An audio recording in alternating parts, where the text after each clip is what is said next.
I mentioned at the top of the show that Texas state Democrats had to, well, they didn't have to, but they did eventually go back to Texas. Texas is trying to do their gerrymandering and trying to get 5 more seats for the dear leader.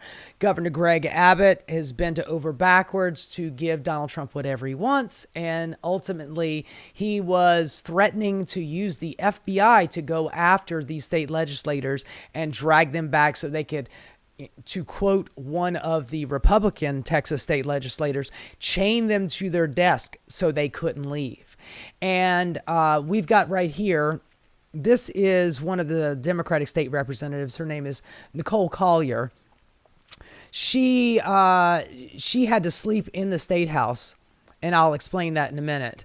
Filed lawsuit challenging the police escorts. I might as well just go ahead and tell you now that if you want to leave the state house, they have to be followed around by a police escort to make sure that they don't flee the state again. That's how authoritarian it has gotten. By the way, what they did by, leaving the state, this is not the first time that this has been done in Texas. In fact, it's not the first time it's been done in this country. As a matter of fact, in Oregon, just a few years ago, Republicans did it 4 years in a row to protest against the Democratic majority in that state trying to pass like healthcare laws, trying to give people healthcare. In this, it's about gerrymandering, and it's got nothing to do with the state. It's got to do with the dear leader. And by the way, Texas, over 120 people, most of them young girls, died in a flood recently.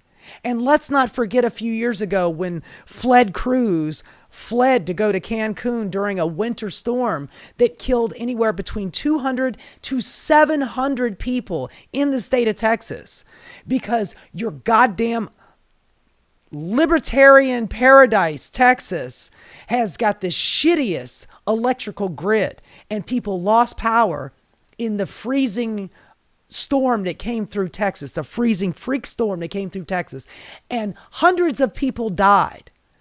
But no. We, the only time that we actually get our shit together and do anything legislatively is to make sure that we give the president whatever he wants. Our constituents fucking be damned.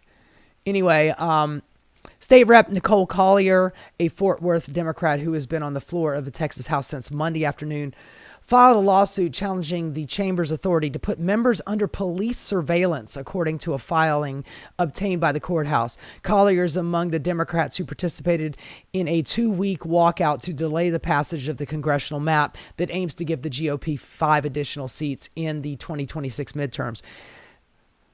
The Texas has, in the last election, in the 2024 election, 43% of the state voted Democrat. 57% voted Republican. But the representation, congressional representation in Texas is 25-13.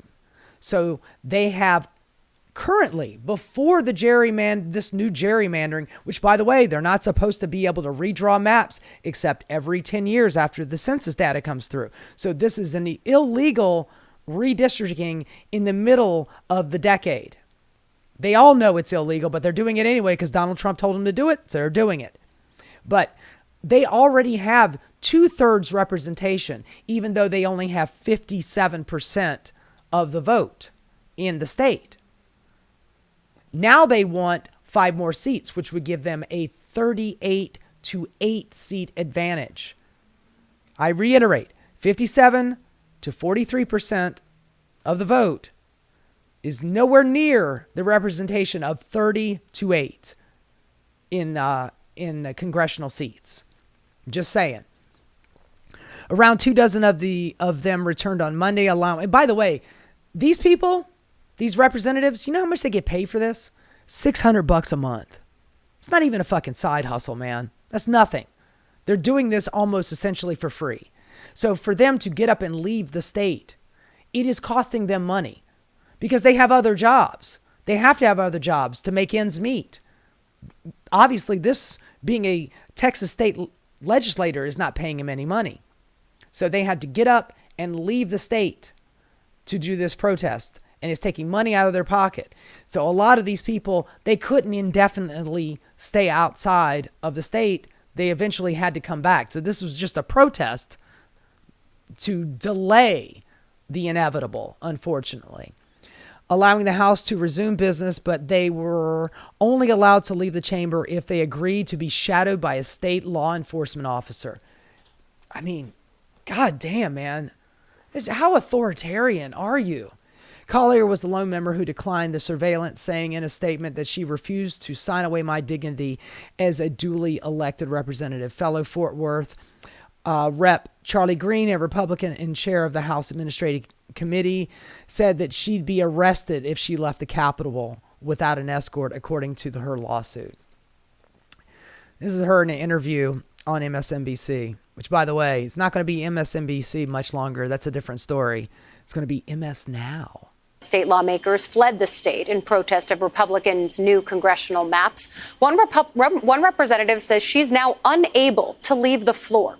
State Representative Nicole Collier must remain in the state capitol after Republicans required Democrats that fled the state to sign off on a law enforcement force them to sign this document and force them to have a police escort in order to leave the Capitol at all.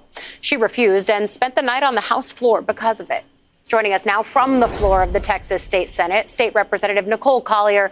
Representative, thank you for joining us. And I recognize that because you're on the State House floor, the video might be a little fuzzy, but we're glad you were able to join us here. The other Democrats who fled the state with you signed a document saying that they would have a law enforcement escort until votes tomorrow. Why wouldn't you sign that? Thanks for having me on, Allie. You know, I at the moment that the directive was issued, I felt like it was wrong. It's just wrong to require grown people to get a permission slip to roam about freely. So I resisted, I objected, and the only way I knew how, and that's to resist.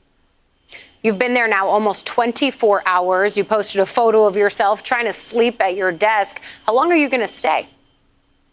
As long as it takes. I mean, you know, this is the fight that all of us have in resisting, the end of our democracy, basically. I mean, if we continue to let them take our freedoms, we won't have any to protect. We won't have any to defend. So we got to start and we got to stop and we got to push back. When you talk about the pushback, this all comes after Democrats, including you, pushed back by leaving the state during the first special session to stop the Republican redistricting plan. What made Democrats decide to come back, and what was earned by slowing this process down, given that the maps are now on a glide path in this second session? Sure. You know, about 2 weeks ago, no one knew the word gerrymandering, but because of the work of the Texas House Democrats, gerrymandering is a household name. We have been able to stop this first special session, and now we're continuing to fight through a legal battle on the floor. But in that process, we have seen Governor Newsom take action in California to neutralize the maps that are being proposed in Texas. So they are fighting fire with fire. You know, what's different now is that, typically they say, take that high road. Well, that high road has crumbled. We're on a dirt road, and we're going to meet them on that dirt road and get down and dirty just like they are. And so my fellow Democrats are ready to continue the fight with the grit that is necessary to challenge the oppressor. You know what? I like that. I like that analogy. Look, she knew that they were going to have to come back. She knew that this was only a delay tactic. It's just the only bit. They don't have any power in the state. This is their only power, the power of the protest. And they used it as best that they could. She knew that they were going to eventually have to come back. But what she said there makes a lot of sense. By doing that, by leaving the state, going to California, going to New York, going to Chicago, they made it a national story. More people know about it than ever before. I mean, I've known about gerrymandering for decades. That's kind of what Republicans have been doing for at least the last 10 years. probably a lot more, but it's really kicked into gear since Donald Trump has been in the zeitgeist. But now it's become a national story. Now other states are getting involved, and Democratic governors are showing some grit. And yet again, like she said, taking the high road when when the Republicans go low, we go high. Those days are over with. There is no high road. It's a fucking dirt road, and it's time to get dirty. Anyway, I'll give her credit, and I'll also give her credit, even though this is not amounting to a hill of beans, but it is her dignity that she is protesting right now. She is not agreeing to be followed around by a police escort just because the Republicans in the Texas State House and the governor are acting like an autocratic dictator. So I'll give her credit for that. Some Texas Democrats ripped up the agreement to leave the House floor under police escort and will spend the night in the chamber in protest. Several Texas State House Democrats ripped up the agreement and allowed them to leave the chamber with a police escort returned to the House floor on Tuesday night, the caucus announced. Lawmakers spent the night in the House with State Rep Nicole Collier, who stayed in the chamber for more than 24 hours after declining to sign the permission slip. Is there a video here? I wanted to see if there was a video. I thought that there was.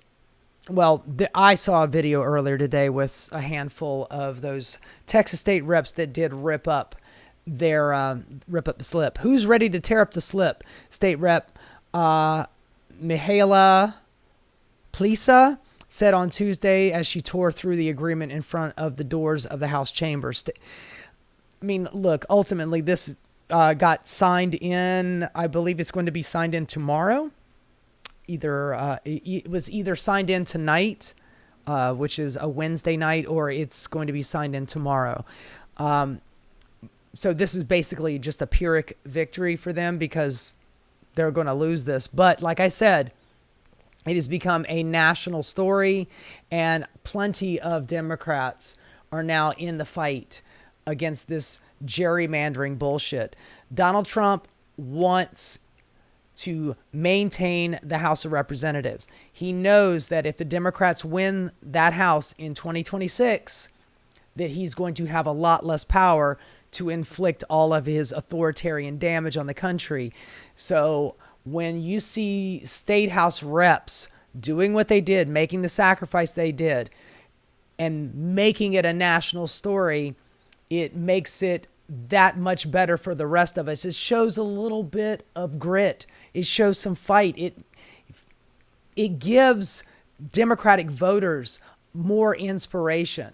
We've been watching our federal Democratic representatives like Hakeem Jeffries and Chuck Schumer show nothing but just weakness and just fecklessness. So when you see Democratic governors and these Texas state reps standing up to fight for our democracy, it should inspire you. It sure inspires me. And I'm glad to see that they're doing everything they can to stand in the way of authoritarianism and fascism. So good on Nicole Collier, and good on Gavin Newsom and J.B. Pritzker. And I'll even give a little bit of credit to Kathy Hochul, the governor of my state, New York. Hopefully she actually does some follow through. She's got an election coming up against somebody who is a little bit more progressive than her. So she very well might push towards progressive policy because she's facing an uphill climb in her next election. So hopefully she will stand strong like Gavin Newsom is showing to be.